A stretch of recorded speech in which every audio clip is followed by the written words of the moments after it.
नमस्कार, इन खबर में आपका स्वागत है। मैं हूं आपके साथ ब्रह्मचारी आशीष। 1 सितंबर 2025 को पूर्वी अफगानिस्तान के नंगरहर प्रांत में 6.0 तीव्रता का भूकंप आया, जिससे सैकड़ों लोगों की मौत हो गई। German research centre for Jio sciences के अनुसार भूकंप का केंद्र जलालाबाद शहर से 27 किलोमीटर पूर्व में था। इसकी गहराई मात्र 10 किलोमीटर थी। भूकंप की वजह से 622 लोगों की मौत हो गई है।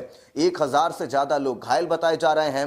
नंगरहर स्वास्थ्य विभाग के प्रवक्ता अजमल दवाइश ने बताया कि मौतें और चोटें मुख्य रूप से जलालाबाद और उसके आसपास के इलाकों में हुई हैं। 20 मिनट बाद 4.5 तीव्रता का दूसरा झटका भी आया और फिर उसके बाद में 5.2 तीव्रता का झटका आया।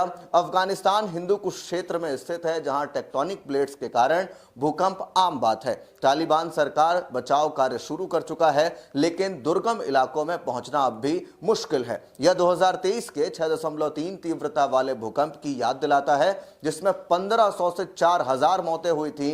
इसी के साथ GFZ और USGS के अनुसार भूकंप का केंद्र नंगरहर प्रांत के जलालाबाद से 27 किलोमीटर पूर्व उत्तर पूर्व में था और तीव्रता 6 रिक्टर स्केल पर थी, जो मध्यम श्रेणी में आती है। लेकिन गहराई मात्र 10 किलोमीटर होने की वजह से इसका असर सतह पर ज्यादा पड़ा।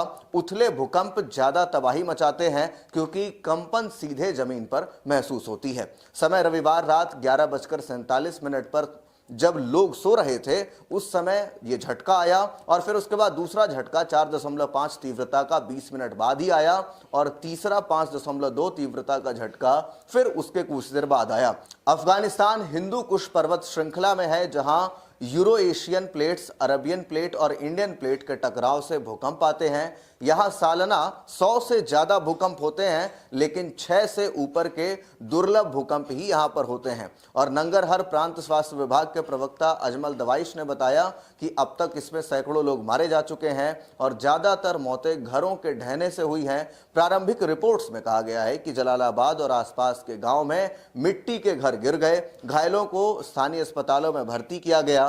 कुनार प्रांत में भी हल्का कंपन महसूस हुआ। पाकिस्तान सीमा के पास होने से वहां भी झटके महसूस हुए, लेकिन कोई नुकसान नहीं पहुंचा। अफगानिस्तान की दुर्गम भौगोलिक स्थिति से बचाव कार्य मुश्किल है। तालिबान सरकार ने राहत टीम भेजी, लेकिन UN और अन्य एजेंसियां मदद की पेशकश की। 2023 के भूकंप में 1500 से 4000 मौतें हुई थी, जो इसकी तुलना में कम है, लेकिन उथली गहराई से नुकसान ज्यादा हो सकता है। अफगानिस्तान हिंदू कुश क्षेत्र में है, जहां टेक्टोनिक प्लेट्स का सक्रिय जोन माना जाता है। यहां इंडियन प्लेट का यूरोनेशियन प्लेट से टकराव 49 मिलीमीटर वर्ष की रफ्तार से होता है और पिछले 10 सालों में 300 किलोमीटर के दायरे में 10 भूकंप 6.0 से ऊपर मापे गए हैं। 2015 का 7.5 तीव्रता वाला भूकंप सबसे घातक था। 2023 का 6.3 तीव्रता वाला भूकंप, जिसमें 1500 मौतें हो गई थी। और अब नंगरहर और कुनार जैसे पूर्वी प्रांत पाकिस्तान सीमा पर है, जहां पर फॉल्ट लाइंस सक्रिय हैं। जलवायु परिवर्तन से भूस्खलन का खतरा भी अब बढ़ रहा है। तो ऐसे में अफगानिस्तान में लगातार टेक्टोनिक प्लेट्स के होने की वजह से वहां पर जो स्थिति है वो बिगड़ते जा रही है और वहां पर इस बार भूकंप में जो कल आया, लगातार 3 झटके महसूस हुए, जिसमें 622 लोगों की मौत हो गई और 1000 से ज्यादा लोग अब तक घायल बताए जा रहे हैं। फिलहाल आगे जो कार्रवाई होगी आपको जरूर बताएंगे। बाकी के अपडेट्स के लिए देखते रहिए इन खबर। धन्यवाद।